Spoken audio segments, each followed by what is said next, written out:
Good morning, class 9th. Students, in this class, we are going to start a new chapter which is related to a civics portion, and that topic is electoral politics.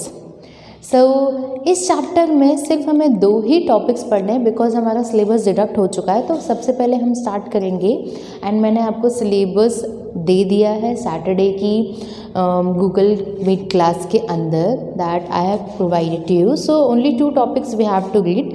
First topic is why election. So let's start with the very first topic. जब हम topic को देखते हैं तो हम समझते हैं elections क्यों ज़रूरी है। इलेक्शंस इसीलिए करवाए जाते हैं, इसीलिए कंडक्ट करवाए जाते हैं ताकि इतनी बड़ी पॉपुलेशन को कंट्रोल करने के लिए हमें एक गवर्नमेंट की ज़रूरत पड़ती ही पड़ती है। जैसे गांव में भी अगर बात करें, गांव में भी पंचायत होती है, मुखिया होते हैं, सरपंच होते हैं। तो ये क्या है, एक तरीके से एडमिनिस्ट्रेशन को संभालते हैं। अगर एडमिनिस्ट्रेशन को संभालने वाला ही कोई नहीं होगा, कोई गवर्नमेंट नहीं होगी, कोई अच्छे से संभाल नहीं रहा है उस पूरे एरिया को, उनके लोगों को, तो क्या हो जाएगा, जंगल राज हो जाएगा। तो जिस तरीके से जानवर कहीं भी घूमते हैं, कुछ भी करते हैं, वैसा ही लोगों के साथ भी होने लग जाएगा। तो हम इलेक्शंस इसीलिए कंडक्ट करवाते हैं ताकि एक गवर्नमेंट को चूज़ किया जाए, हम लोग हमारे रिप्रेजेंटेटिव्स को भेजें एंड वो हमारे बिहाफ में हमारे बेनिफिट के लिए वो हमारी तरफ से डिसीज़न ले। तो वो हो गया इलेक्शंस किस लिए ज़रूरी हैं। अब इलेक्शंस हम लोग किस तरीके से कंडक्ट करवाते हैं, बेसिक्स एग्जांपल है। कुछ लोग हैं, जैसे क्लास का एग्जांपल लेते हैं, हम लोग आप लोगों में से ही 2 लोगों को खड़ा कर देते हैं, या फिर आप लोग बोलते हैं 5-6 लोग। वैसे तो एग्जांपल ले लेते हैं कि कौन कौन मॉनिटर बनना चाहता है, तो 10 लोग खड़े हो जाएंगे। तो हम लोग बुलवाएंगे कि आप में क्या क्वालिटीज़ है, आप में क्या क्वालिटीज़ है, डिसक्वालिटीज़ है। उसके अकॉर्डिंग एक एक करके थोड़े थोड़े बच्चे कम होते जाते हैं। ठीक है, आप लोग भी अपनी जो ओपिनियंस होते हैं वो देते हैं कि मैम ये तो वर्क काम पे नहीं करता है, ये मॉनिटर बनने लायक नहीं है, चलिए बैठ जाइए। और दूसरा हो गया, मैम ये डिसिप्लिन बिहेवियर नहीं रखते हैं, ये आर्ग्यू करते हैं, इनका नेचर जो है वो थोड़ा एग्रेसिव है, वो भी बैठ जाइए। ठीक है, ऐसे करके हम लोगों ने रिप्रेजेंटेटिव्स खड़े कर दिए। बाकी जो ऐसे लोग थे जो कि कैपेबल नहीं थे उस पोजीशन के लिए, वो बैठ जाते हैं। ठीक है, तो यहाँ तो क्लास की बात हो रही है, ऐसा नहीं कि सामने कहीं इलेक्शन चल रहे हैं वहाँ बैठ जाए। तो हम लोगों ने रिप्रेजेंटेटिव्स खड़े किए, उनमें से वोट दिया गया और मेजॉरिटी वाला फिर क्या बन जाता है, मॉनिटर। उसी तरीके से कॉन्स्टिट्यूएंसीज़ की बात होती है, राजस्थान में भी बात कर ले, कहीं पर भी कोई भी स्टेट की बात कर ले, कॉन्स्टिट्यूएंसीज़ होती हैं, सीट्स होती हैं असेंबलीज़ के लिए, लेजिस्लेटिव असेंबली के लिए। एंड उन असेंबली में उन सीट्स पर बैठने के लिए, जैसे राजस्थान में 200 सीट्स हैं, अब उन 200 सीट्स के लिए इलेक्शंस होंगे। अब उन इलेक्शंस में अलग अलग पार्टीज़ अपने अपने जो नेता है उनको खड़ा करेगी। वो नेता हमें लालच देंगे, हम ये कर देंगे, हम वो कर देंगे। तो उसी लालच से कभी कभी कुछ लोग इफ़ेक्टेड हो जाते हैं और उन्हें वोट कर देते हैं। पर अगर हम एग्जैक्टली बात करें कि 2-3 मेजर पार्टीज़ हैं, उन्होंने अपने कैंडिडेट्स खड़े किए, वो प्रचार प्रसार जो करते हैं, घरों में जाके गेट घर घर जाएंगे, फिर अपने बारे में बताएंगे। कभी कभी लोग भी अपनी कंप्लेंट्स करते हैं। तो ऐसे करके वो प्रमोशन करते हैं, एक तरीके से कैंपेन चलाया जाता है। उसके बाद इलेक्शन होता है, उसके बाद जो भी पार्टी जीतती है उसका जो मेजॉरिटी वाला जो लीडर होता है वो CM बन जाता है। तो यहीं पर एक स्टोरी बताई गई है, एक इलेक्शन बताया गया है, इलेक्शन कंडक्ट करवाया गया था, उसके बारे में डिटेल बताई गई है। तो एक न्यूज़पेपर कवर कर रहा है एक स्टेट असेंबली इलेक्शंस को। अब ये स्टेट असेंबली इलेक्शंस कहाँ हो रहे हैं, हरियाणा में हो रहे हैं। 1987 की बात हो रही है। अब इस स्टेट असेंबली में कांग्रेस पार्टी रूल कर रही थी सिंस 1982 तक। ठीक है, पर एक चौधरी देवी लाल के नाम के इंसान थे, उन्होंने एक मूवमेंट चला दिया, एक आंदोलन चलाया जिसका नाम उन्होंने क्या रखा, न्याय युद्ध, स्ट्रगल फॉर जस्टिस, न्याय के लिए युद्ध करना है हमको। और उन्होंने क्या किया है, उन्होंने एक नई पार्टी की फॉर्मेशन करनी है जिसका नाम है लोक दल पार्टी। ओके, यहाँ 2 पार्टीज़ के नाम आ रहे हैं, यहाँ पर एक कांग्रेस पार्टी का नाम आया है, एक लोक दल पार्टी का नाम है। एंड लोक दल पार्टी किसके द्वारा बनाई गई है, वो है चौधरी देवी लाल। ठीक है, उनके मूवमेंट का नाम क्या है, न्याय युद्ध। अब उनकी party his party joined other opposition party, जैसे कोएलिशन गवर्नमेंट होता है ना, गवर्नमेंट नहीं बन रही है तो हमने 1 2 3 4 और लोगों को अपने अंडर में ले लिया। उसी तरीके से इन्होंने कांग्रेस पार्टी को हराने के लिए क्या किया है, his party joined other opposition party, Congress की जो अदर अपोजिशन पार्टी उनके साथ मिल जाते हैं, फॉर्म अ फ्रंट अगेन, मतलब कांग्रेस को इस बार तो इस इलेक्शन में हरा के ही दिखाना है, ठीक है। तो form a front against Congress, Congress के सामने उन्होंने एक बड़ी मुश्किल खड़ी कर दी थी, दीवार बन के खड़े हो गए थे कि अब कांग्रेस को इस बार जीतने ही नहीं देना है।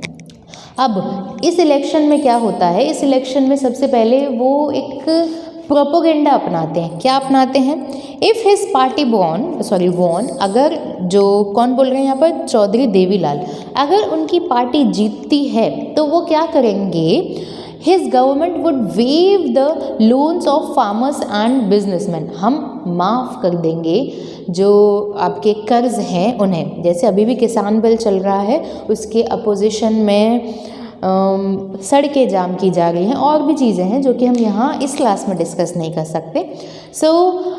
अपनी बात उन्होंने इस तरीके से रखी, एक लालच हम बोल सकते हैं कि अगर आप मुझे वोट दोगे तो मैं ये कर दूंगा, मैं वो कर दूंगा। इन्होंने क्या दिया कि मैं लोन्स ही माफ़ कर दूंगा, एंड किसके, फार्मर्स के एंड बिजनेसमैन के। अब बिजनेसमैन एंड फार्मर्स, जो स्मॉल बिजनेसमैन है, वो सुनेंगे तो इनडायरेक्टली वो किसको वोट करने चले जाएंगे, वो चौधरी देवीलाल को वोट करने चले जाएंगे, क्योंकि उन्हें लगेगा कि ये तो हमारा मसीहा है, ये तो हमारी हेल्प करने आया है।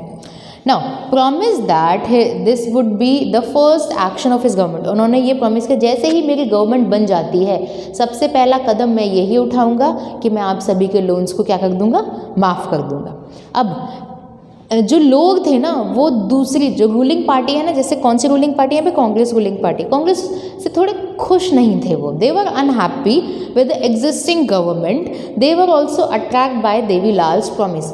और एक तरीके से अब हम दूसरी तरफ कब जाते हैं, जब हम एक तरफ से खुश नहीं होते। अब एग्ज़ाम्पल ले लेते हैं कि हमें कोई गेम पसंद है, अब दूसरा गेम अगर हम तभी चूज़ करेंगे जब हम पहले वाले से थोड़े बहुत परेशान होंगे। हम रिमोट क्यों चेंज, हमारे हाथ में रिमोट होता है, कहीं ब्रेक आया, हमें ब्रेक देखने नहीं, हमने दूसरा चैनल लगा दिया, फिर दूसरा चैनल, हमारा मन एक चैनल पे लगता नहीं तो हमने क्या किया, चेंज करते रहते हैं हम लोग चैनल्स को। तो यहीं पर बात है, चैनल बहुत छोटी बात है, गवर्नमेंट के फॉर्मेशन की यहाँ पर बात हो रही है। तो जो एग्जिस्टिंग गवर्नमेंट थी उससे लोग खुश नहीं थे, एंड वो चाहते थे, एंड उन्होंने जो देवीलाल ने प्रॉमिस किया था उससे वो अट्रैक्ट हो गए कि देवीलाल नई बात कर रहे हैं, हमारे लिए बात कर रहे हैं, हमारी भले के लिए बात कर रहे हैं। अब क्या होता है, इलेक्शंस होते हैं, vote overwhelming, voted people voted, मतलब बहुत दिल खोल के वो वोट करते हैं किसके फेवर में, लोक दल के। लोक दल किसकी पार्टी है, चौधरी देवीलाल की पार्टी है, चौधरी देवीलाल के फेवर में वो लोग वोट करते हैं। एंड हिज अलाइज, मतलब उसके संगी साथी जो थे अपोजिशन वाले और जो पार्टीज़ थी। अब ऐसा होता है 90 सीट्स की कॉन्स्टिट्यूएंसीज़ में, 90 में से 76 सीट्स जीत जाते हैं ये लोग। एंड ये तो बात थी अपोजिशन पार्टी और जो मिली जुली सरकार जो वाली बात हो रही है ना, यहाँ पर 90 में से 76 सीट जीत जाते हैं। कौन सी, लोकदल पार्टी अकेले कितनी सीट, अलाइज बात की है यहाँ पर, अलाइज मतलब उसके और जो पार्टीज उसके साथ मिली हुई थी, टोटल ये सारे मिलके जीतते हैं 76, पर अकेले लोक दल जो पार्टी है वो 60 सीट जीती है। अब 90 में अगर कोई 60 सीट जीतता है, मेजॉरिटी कितनी होती है, आधे से एक ज़्यादा, जैसे 100 है तो 100 में से मेजॉरिटी 51 की होगी। अब यहाँ पर 90 है और इनको 60 सीट्स मिली हैं, तो ऑब्वियस सी बात है 90 मीन्स 45, 90 का हाफ करेंगे, 46 में उन्हें मेजॉरिटी मिलती, यहाँ तो ये 60 ले आए तो एकदम बम्पर इनको मेजॉरिटी मिली है। अब मेजॉरिटी मिली है तो क्या होगा, अब मेजॉरिटी मिली है तो इनकी गवर्नमेंट बनेगी। अब कांग्रेस को याद करो, कांग्रेस अपोजिशन पार्टी थी लोकदल की, उसको कितने वोट्स मिलते हैं, उसको ओनली 5 वोट्स मिलते हैं, 5 सीट्स मिलती हैं मतलब, ठीक है। 60 सीट्स कौन जीत जाती है, 90 सीट्स में से 76 तो वैसे लोकदल पार्टी जीतती है और उनके अलाइज जीते हैं, बट अकेले अपने दम पे लोकदल पार्टी 60 सीट्स ले आती है। अब 60 सीट्स लाने की वजह से लोकदल पार्टी के जो MLAs हैं newly elected members of legislative assembly, MLAs हैं जो कि लोकदल पार्टी के हैं, वो देवीलाल को लीडर बना देते हैं, मतलब वो ये हमारा लीडर है एंड अब ये ही हमारे सीएम बनेंगे। तो जब एक पार्टी जीत जाती है तो गवर्नर इनवाइट करते हैं कि आइए आप अपनी सरकार बनाइए। तो गवर्नमेंट इनवाइट करते हैं देवीलाल को, उनकी पार्टी को, कि अब आप नेक्स्ट सीएम बनेंगे। ठीक है, अब इलेक्शंस हो गए, हमारी जो नेक्स्ट जो मेजॉरिटी पार्टी कौन थी, मेजॉरिटी पार्टी थी लोकदल पार्टी। अब जो करंट में सीएम है ना वो रिज़ाइन कर देंगे, तभी तो दूसरा सीएम आएगा। तो इलेक्शंस के रिजल्ट अनाउंस हो जाते हैं, सीएम रिज़ाइन कर देते हैं एंड न्यूली जो elected members of legislative assembly है, मीन्स लोकदल पार्टी, उसके लीडर नेक्स्ट हमारे सीएम होंगे। गवर्नर उन्हें इन्वाइट कर रहे हैं। नाउ एज सून ही बिकेम सीएम, किसकी बात हो रही है यहाँ पर, चौधरी देवीलाल की। जैसे ही वो सीएम बनते हैं, his government waving the outstanding loans for farmers, agricultural labourers and small businessman, जितने भी लोन्स थे वो सब माफ़ कर दिए जाते हैं, क्योंकि उन्होंने सबसे पहला प्रॉमिस, या फिर हम कहें सत्ता में वो इसी वजह से आए थे क्योंकि उन्होंने ये प्रॉमिस किया था कि मैं माफ़ कर दूंगा। लोग वैसे ही कांग्रेस से खुश नहीं थे, तो उन्होंने क्या किया, देवीलाल को वोट कर दिया कि चलो ये तो हमारी पार्टी भला करने के लिए, यही पार्टी भला करेगी। तो उन्होंने सबसे पहला प्रॉमिस, मतलब बोला था जैसे मेरी गवर्नमेंट आएगी मैं यही काम सबसे पहले करूँगा, तो काम उन्होंने करके दिखाया, उन्होंने अपने प्रॉमिस को या फिर वादे को निभाया। ठीक है, तो उन्होंने अपने प्रॉमिस को निभाते हुए सारे के सारे जो लोन्स थे वो माफ़ कर दिए। अब देवीलाल की जो पार्टी होती है, sorry for the spelling mistake, now the Devilal party, Devilal की जो पार्टी है लोकदल पार्टी, लोकदल पार्टी कितने साल के लिए, कितने टेन्योर के लिए ये रूल ओवर करती है, वो रूल ओवर करती है 4 ईयर्स की। ठीक है, 4 साल वो राज करती है, वैसे तो 5 साल होता है। 1987, 1982 हर 5 ईयर्स के बाद इलेक्शंस होते हैं। अब जो नेक्स्ट इलेक्शन है वो 1991 में होता है। 82, 83, सॉरी 87, 88, 89, 90, 91 4 ईयर्स के बाद हमारे इलेक्शंस हो रहे। पर इस इलेक्शंस में देवीलाल की जो पार्टी है उसको सपोर्ट नहीं मिल पाता है एंड वो हार जाती है एंड कांग्रेस जो है दोबारा सत्ता में आ जाती है। तो हमने इस टॉपिक के अंदर ये देखा है कि इलेक्शंस क्यों कंडक्ट करवाने चाहिए, बिल्कुल कंडक्ट करवाने चाहिए, क्योंकि एक सभ्य समाज के लिए अच्छे से एडमिनिस्ट्रेशन चाहिए और वो एडमिनिस्ट्रेशन एक गवर्नमेंट करती है। गवर्नमेंट को चुनते भी हम हैं एंड वो गवर्नमेंट अच्छे से काम करे, वो काम देखना भी हमारा होता है।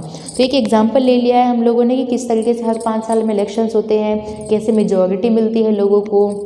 अगर मेजॉरिटी नहीं भी मिलती है तो कोएलिशन गवर्नमेंट के फॉर्मेशन से एक गवर्नमेंट की फॉर्मेशन होगी और वो हम पर एक पर्टिकुलर टाइम पीरियड के लिए, जो कि 5 साल है, वो रूल ओवर करती है। So that's it for today's class. Thank you.